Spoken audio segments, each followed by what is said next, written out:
जिनको भी पेट में बहुत ज़्यादा गैस बनती है, इतनी गैस बने कि या तो बार बार डकारें आ रही हैं या फिर बार बार एनस से गैस पास हो रही है, तो एक तो ये थोड़ा सा ऐसा लग जाता है कि यार क्या ही हो रहा है, बार बार डकार आ रही है, बार बार एनस से पास हो रही है, तो थोड़ा सा ऐसा लगता है कि यार नहीं हो तो थोड़ा ज़्यादा ठीक रहे। एक दूसरा ये परेशानी का भी कारण बनता है, क्योंकि गैस बन रही है, पेट फूला रहता है, पेट फूला है, सीने में भारीपन रहता है, सीने में भारीपन है तो ऊपर की तरफ से अगर डकार आ जाए तो थोड़ा सीने का भारीपन कम होता है, लेकिन विद इन अ मिनट फिर से दोबारा गैस बन जाती है, फिर सीने में भारीपन आ जाता है। अब कितनी बार डकार लेते रहोगे? इनके ऊपर से तो डकार नहीं आती, इनके तो बॉडी में, पूरी बॉडी में गैस अब भर गई। जहाँ जैसे डकार नहीं आ रही है और एनएस से भी पास नहीं हो रही है, तो फिर क्या हो रहा है, गैस बन भी रही है, ना तो ऊपर से निकल रही ना नीचे से निकल रही, तो पूरे शरीर में भर रही है।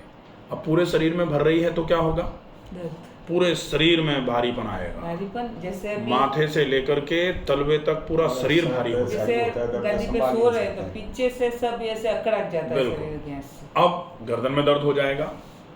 अब अगर आप उंगली को भी दबाओगे तो भी गैस आए, डकार आएगा, इस टाइप का। वही है। लेकिन इसका जनन कहाँ हो रहा है? इसका जन्म, क्योंकि गैस मतलब वात, अब वात है तो वात का मुख्य स्थान आमाशय, आमाशय मतलब वही स्टमक जिसको अपन कह रहे थे खाने की थैली। तो खाने की थैली में प्रॉब्लम है। अब खाने की थैली में प्रॉब्लम है तो कैसे चेक करोगे आप? ऊपर से चेक करो तो ऊपर से तो हमको ऊपर की थैली दिख रही है, ऊपर आलू भरे हैं, थैली में अंदर के टमाटर भरे हैं, अपने को थोड़ी पता लग रहा है। तो फिर अंदर क्या भरा है और अंदर क्या हो रहा है ये कैसे पता लगेगा? जब मुंह में से कुछ कैमरा डाल के ऐसे करके आहार नाल से होते हुए आमाशय में डालो और फिर आमाशय के अंदर क्या हो रहा है ये देखो। इसको क्या बोलते हैं? इसको एंडोस्कोपी बोलते हैं। एंडोस्कोपी कराओगे तो आमाशय की अंदर की दीवारें जो हैं, जैसे किसी भी चीज़ को अगर ले लिया जाए जो ट्रांसपेरेंट नहीं है, जैसे ये तो ट्रांसपेरेंट है तो इसमें तो हमको अंदर दिख रहा है, इधर से देखो तो इधर की अंदर की दीवार दिख रही है, इधर से देखो तो इधर की अंदर की दिख रही है, इधर से देखो तो इधर की अंदर की दिख रही है, पूरा दिखाई दे रहा है। लेकिन मान लो ये ट्रांसपेरेंट नहीं हो तो फिर क्या होगा?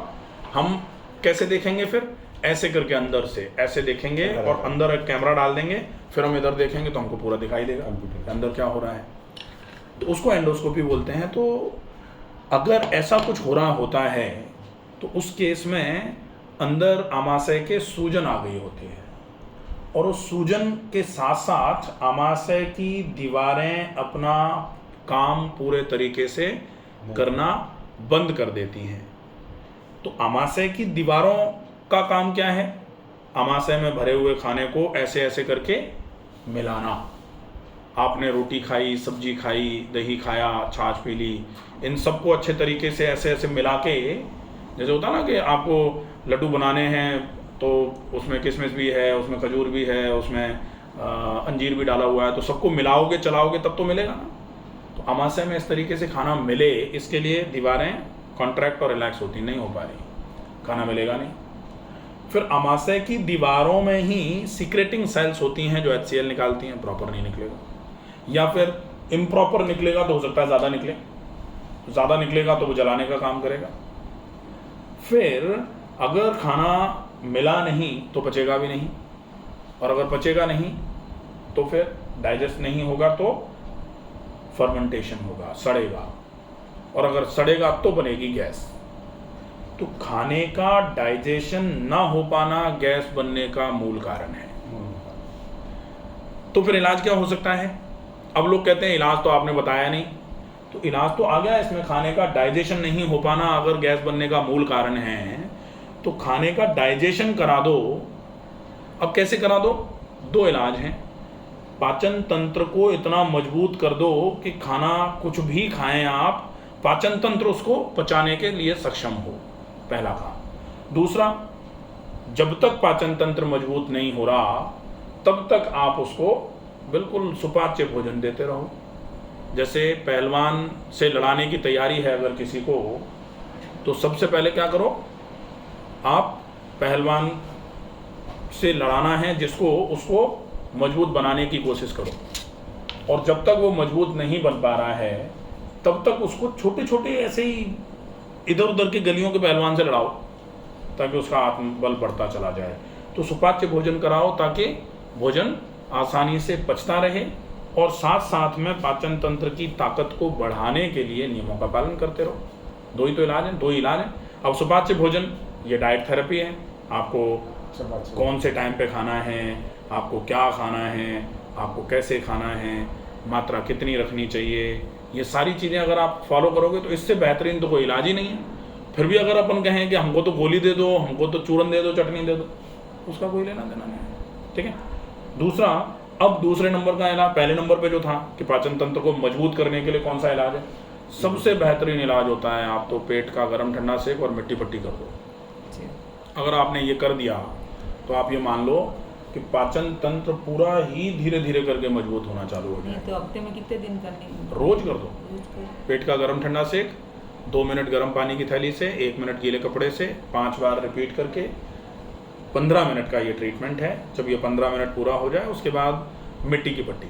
अगर मिट्टी नहीं अवेलेबल हो पा रही, जैसे बहुत सारे लोग हैं, हम तो ऐसी जगह रहते हैं जहाँ मिट्टी नहीं मिलती, मिट्टी अगर है तो सबसे बढ़िया है, मिट्टी का ही करेंगे तो बहुत बेहतरीन है। अगर मिट्टी नहीं है तो फिर आजकल आइस कोल्ड वाटर बैग्स जो आते हैं ना, आइस बैग्स जिनको बोला जाता है, उनको फ्रीजर में डालने के बाद उसको रखो। उतना काम मिट्टी के जितना काम तो नहीं करेगा, लेकिन लगभग 50-60% काम तो हो जाएगा उससे, तो वो भी चल जाएगा। ठीक है, सबसे बढ़िया इलाज। इसके साथ जिसको हम कतई छोड़ नहीं सकते वो है व्यायाम, क्योंकि अगर हम सब कुछ करते रहें लेकिन व्यायाम नहीं करें तो फिर सब बेकार है।